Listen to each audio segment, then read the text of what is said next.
ರಾಜ್ಯ ಸರ್ಕಾರಕ್ಕೆ ಪ್ರತಿಭಟನೆಗಳ ಮೇಲೆ ಪ್ರತಿಭಟನೆಯ ಬಿಸಿ ಮುಟ್ತಾ ಇದೆ. ಒಂದು ಕಡೆ ಇವತ್ತು ಮಹಾನಗರ ಪಾಲಿಕೆ ನೌಕರರ ಪ್ರತಿಭಟನೆ ಆದರೆ ಇನ್ನೊಂದು ಕಡೆ ರಾಜ್ಯಾದ್ಯಂತ ಪಡಿತರ ಲಾರಿಗಳ ಮುಷ್ಕರ ಕೂಡ ಇವತ್ತು ಆರಂಭ ಆಗ್ತಾ ಇದೆ. ರಾಜ್ಯಾದ್ಯಂತ ವಿವಿಧ ಬೇಡಿಕೆಗಳನ್ನು ಈಡೇರಿಸುವಂತೆ ಆಗ್ರಹಿಸಿ ಪಡಿತರ ಸರಬರಾಜು ಮಾಡುವ ಲಾರಿ ಮಾಲೀಕರು ಮುಷ್ಕರಕ್ಕಿಳಿದಿದ್ದಾರೆ. ಈ ತಿಂಗಳು ಹಾಗಾಗಿ ಅನ್ನಭಾಗ್ಯ ಅಕ್ಕಿ ಸಿಗೋದು ಅನುಮಾನ. ಸುಮಾರು 4,000 ಸರಕು ಲಾರಿಗಳು ರಸ್ತೆಗಿಳಿಯೋದೇ ಇಲ್ಲ. ಬೇಡಿಕೆ ಈಡೇರುವವರೆಗೂ ನಾವು ಕೆಳಗಡೆ ರಸ್ತೆಗಿಳಿಸೋದಿಲ್ಲ ಗಾಡಿಯನ್ನಂತ ಲಾರಿ ಮಾಲೀಕರು ಆಗ್ರಹಿಸುತ್ತಿದ್ದಾರೆ.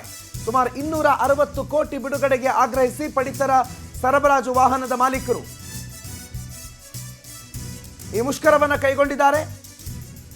ಈ ಬಗ್ಗೆ ಆಲ್ರೆಡಿ ಅವರಿಗೊಂದು ಆಶ್ವಾಸನೆ ಕೊಟ್ಟರು. ಜೂನ್ 19ನೇ ತಾರೀಕು ನಡೆದಂಥ ಸಭೆಯಲ್ಲಿ ಹಣ ಬಿಡುಗಡೆ ಮಾಡ್ತೀವಿ ಅಂತ ಭರವಸೆ ಕೊಟ್ಟರು. ಆದರೆ ಅದಿನ್ನೂ ಬಿಡುಗಡೆ ಆಗಲಿಲ್ಲ. ಹೀಗಾಗಿ ಈ ತಿಂಗಳು ಅನ್ನಭಾಗ್ಯ ಅಕ್ಕಿ ಸರಬರಾಜು ಆಗೋ ಡೌಟು.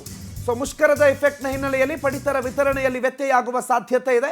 ಸುಮಾರು 4,000 ಪಡಿತರ ಅಕ್ಕಿ ಸರಬರಾಜು ಮಾಡುವ ಲಾರಿಗಳು ಮುಷ್ಕರದಲ್ಲಿ ಭಾಗಿಯಾಗಿವೆ. ಈ ಲಾರಿಗಳನ್ನು ನಾವು ರಸ್ತೆಗೆ ಇಳಿಸೋದಿಲ್ಲ, ನಮ್ಮ ಬೇಡಿಕೆಗಳು ಈಡೇರುವವರೆಗೂ. ನೀವು ಹೇಳಿರುವ ಆಶ್ವಾಸನೆಯನ್ನು ನೀವು ಅಟ್ಲೀಸ್ಟ್ ಕಾರ್ಯಗತ ಮಾಡಿ, ಆಶ್ವಾಸನೆಯನ್ನು ಈಡೇರಿಸೋ ಪ್ರಯತ್ನ ಮಾಡಿ. ಅಲ್ಲಿವರೆಗೂ ನಮ್ಮ ವಾಹನಗಳು ರಸ್ತೆಗಿಳಿಯೋದಿಲ್ಲ, ಮುಷ್ಕರವನ್ನು ನಡೆಸ್ತೀವಿ ಅಂತ ಲಾರಿ ಮಾಲೀಕರು ಮುಷ್ಕರಕ್ಕಿಳಿದ್ರೆ, ಇನ್ನೊಂದು ಕಡೆ ಪಡಿತರ ಅನ್ನಭಾಗ್ಯದ ಅಕ್ಕಿ, ಆ ಅನ್ನಭಾಗ್ಯದ ಅಕ್ಕಿನಲ್ಲಿ 1 ತಿಂಗಳು ಊಟ ಮಾಡಬೇಕು ಅಂತ ಸಿದ್ಧತೆ ಮಾಡ್ಕೊಂಡಿರುವ, ಕನಸು ಕಟ್ಕೊಂಡಿರುವ, ಆಸೆ ಹೊತ್ಕೊಂಡಿರುವಂಥ ಕುಟುಂಬಗಳಿಗೆ ಈ ತಿಂಗಳು ಶಾಕ್ ಆಗಬಹುದು. ಅನ್ನಭಾಗ್ಯ ಅಕ್ಕಿ ವಿತರಣೆಯೇ ಆಗಲ್ಲ ಅಂತಲ್ಲ, ಸ್ವಲ್ಪ ದಿನ ಹೆಚ್ಚು ಕಡಿಮೆ ಆಗಬಹುದು. ಯಾಕಂದರೆ 4,000 ಲಾರಿಗಳು ರಾಜ್ಯದ ಬೇರೆ ಬೇರೆ ಭಾಗಗಳಿಗೆ, ಇಡೀ ರಾಜ್ಯದ ಎಲ್ಲ ಜಿಲ್ಲೆಗಳಿಗೆ, ಎಲ್ಲ ತಾಲೂಕುಗಳಿಗೆ ಪಡಿತರ ಅಕ್ಕಿಯನ್ನು ಸರಬರಾಜು ಮಾಡುವ ವಾಹನಗಳೆಲ್ಲರೂ ಕೂಡ ಇಲ್ಲಿ ನಿಂತಿದ್ದಾರೆ. ಹಾಗಾಗಿ ಸರಬರಾಜಿನಲ್ಲಿ ವ್ಯತ್ಯಯ ಆಗುತ್ತೆ, ಹೆಚ್ಚು ಕಡಿಮೆ ಆಗುತ್ತೆ. ಲಾರಿ ಮುಷ್ಕರ ನಿಲ್ಲಬೇಕು ಅಂತಂದರೆ ಅವರ ಬೇಡಿಕೆಗಳೆಲ್ಲ ಈಡೇರಬೇಕು. ಬೇಡಿಕೆಗಳು ಈಡೇರಿಸುತ್ತಾ ಸರ್ಕಾರ, ಮುಷ್ಕರ ನಿಲ್ಲುತ್ತಾ, ಅಕ್ಕಿ ಸಿಗುತ್ತಾ, ಇವೆಲ್ಲವೂ ಕೂಡ ಸರ್ಕಾರದ ಮೇಲೆ ಡಿಪೆಂಡ್ ಆಗಿದೆ.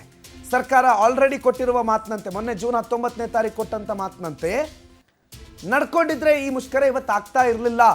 ಹಂಗೆ ನಡ್ಕೊಂಡಿಲ್ಲ, ಹಂಗಾಗಿ ಮುಷ್ಕರ ಮಾಡಬೇಕಾದ ಅನಿವಾರ್ಯತೆ ನಮಗೆ ಬಂದಿದೆ ಅಂತ ಲಾರಿ ಮಾಲೀಕರು ಮಾತಾಡ್ತಿದ್ದಾರೆ. ವರ್ಷಿತ ಮಾಹಿತಿ ಕೊಡ್ತಾರೆ, ನೇರ ಸಂಪರ್ಕದಲ್ಲಿ ಜಾಯ್ನ್ ಆಗಿದ್ದಾರೆ. ವರ್ಷಿತ, ಲಾರಿ ಮಾಲೀಕರ ಮುಷ್ಕರ ಇವತ್ತಿನಿಂದ ಆರಂಭ ಆಗ್ತಿದೆ. ಏನೇನು ಅವರ ಬೇಡಿಕೆಗಳು, ಇದು ಪಡಿತರ ವಿತರಣೆ ಮೇಲೆ ಯಾವ ರೀತಿ ಇಫೆಕ್ಟ್ ಬೀರುತ್ತೆ ವರ್ಷಿತ? ಎಸ್ ಪ್ರಣುತ್, ಪ್ರಮುಖವಾಗಿ ಇತ್ತೀಚೆಗಂತೂ ಲಾರಿ ಮಾಲೀಕರ ಒಂದಷ್ಟು ಬೇಡಿಕೆಗಳು ಕೂಡ ಅತಿ ಹೆಚ್ಚಾಗ್ತಾ ಇದೆ. ಆದರೆ ಸರ್ಕಾರ ಯಾವುದನ್ನು ಕೂಡ ತಲೆ ಕೆಡಿಸ್ಕೊಳ್ತಾ ಇಲ್ಲ. ಸಾಮಾನ್ಯವಾಗಿ ಎಲ್ಲ ಕಡೆಗೂ ಕೂಡ ಅಕ್ಕಿಗಳು ಸಪ್ಲೈ ಆಗಬೇಕು ಅಥವಾ ದಿನಸಿಗಳು ಸಪ್ಲೈ ಆಗಬೇಕು ಅಂತ ಅಂದರೆ ಬಹು ಮುಖ್ಯವಾಗಿ ಪಾತ್ರವನ್ನು ವಹಿಸುವಂಥದ್ದು ಅದು ಕೂಡ ಲಾರಿ ಅನ್ನುವಂಥದ್ದು ಎಲ್ರಿಗೂ ಕೂಡ ಗೊತ್ತಾಯಿದೆ. ಆದರೆ ಎಲ್ಲೋ ಒಂದು ಕಡೆ ಲಾರಿ ಚಾಲಕರಿಗಾಗಿರ್ಬೋದು ಅಥವಾ ನಿರ್ವಾಹಕರಿಗಾಗಿರ್ಬೋದು, ಜೊತೆಗೆ ಒಂದಷ್ಟು ಸಂಘಟನೆಗಳಿಗಾಗಿರ್ಬೋದು ಸರ್ಕಾರ ಕೊಡಬೇಕಾಗಿದ್ದಂತಹ ಸವಲತ್ತುಗಳನ್ನು ಇನ್ನೂ ಕೂಡ ಕೊಡ್ತಾ ಇಲ್ಲ. ಅದರಲ್ಲೂ ಬಹು ಮುಖ್ಯವಾಗಿ ಅನ್ನಭಾಗ್ಯ ಆಗಿರ್ಬೋದು, ಜೊತೆಗೆ ಅಕ್ಕಿಯ ಸಾಗಾಟನೆ ವೆಚ್ಚ ಏನಿದೆ ಅದನ್ನು ಕೂಡ ಭರಿಸುವಲ್ಲೂ ಕೂಡ ಸರ್ಕಾರ ವಿಫಲ ಆಗಿದೆ ಅಂತಲೇ ಹೇಳ್ಬೋದು. ಈಗಾಗಲೇ ನಾನು ಏನು ಲಾರಿ ಮುಷ್ಕರದ ಒಂದಷ್ಟು ಬೇಡಿಕೆಗಳು ಏನೇನಿದೆ ಅನ್ನುವಂಥದ್ದು ನೋಡೋದಾದರೆ, ಈವರೆಗೂ ಕೂಡ 250 ಕೋಟಿಗೂ ಹೆಚ್ಚು ಹಣವನ್ನು ಸರ್ಕಾರ ಬಾಕಿ ಮಾಡಿಕೊಂಡಿದೆ. ಆ ಒಂದು ಬಾಕಿ ಇರುವಂಥ ಹಣವನ್ನು ಕೊಡಬೇಕು ನಮಗೆ ಅನ್ನುವಂಥದ್ದನ್ನು ಬಹು ಮುಖ್ಯವಾದ ಬೇಡಿಕೆಯನ್ನು ಕೂಡ, ಇದೊಂದು ಬಹು ಮುಖ್ಯವಾದಂತಹ ಬೇಡಿಕೆ. ಇನ್ನುಳಿದಂತೆ ಡೆಡ್ಲೈನನ್ನು ಕೂಡ ಕೊಟ್ಟಿತ್ತು ಲಾರಿ ಮುಷ್ಕರದ ಒಂದಷ್ಟು ಸಂಘಟನೆಗಳು ಕೂಡ ಡೆಡ್ಲೈನನ್ನು ಕೊಟ್ಟಿದ್ರು. ಜುಲೈ 5 ಒಳಗೆ ನಮಗೆ ತೀರಿಸಬೇಕು, ಇಲ್ಲದ ಅಂದರೆ ಕಳೆದ ಬಾರಿಯಂತೆ ನಾವು ಕೂಡ ಈ ಬಾರಿ ಕೂಡ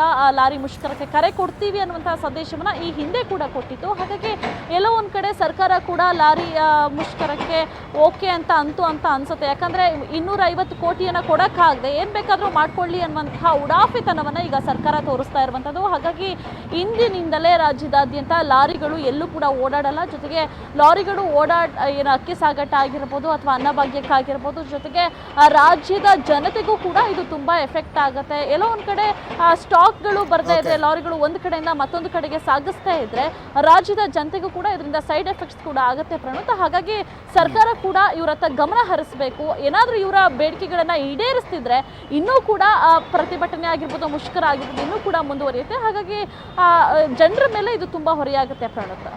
ಓಕೆ, ಥ್ಯಾಂಕ್ ಯು ವರ್ಷಿತ ಮಾಹಿತಿಗೆ.